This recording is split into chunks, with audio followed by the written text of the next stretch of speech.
Every year, over 14,000 tons of sunscreen wash off us into the sea, and what protects us can be lethal to coral reefs. Hawaiian lawmakers are considering a ban on some popular sunscreen to protect coral reefs.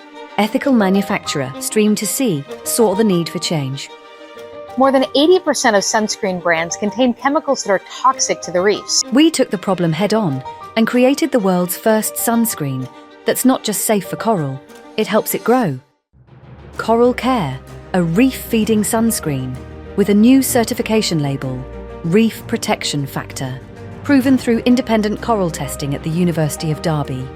We saw an astounding 29% boost of coral growth compared to adding nothing to the water.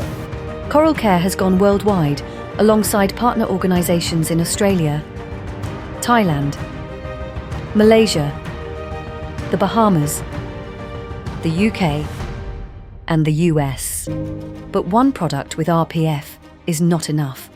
With the University of Derby, we have outlined the rules of RPF and established independent testing centres so other brands can test their products for reef safety. Our unique formula is now available for any brand to create their own reef-positive sunscreen.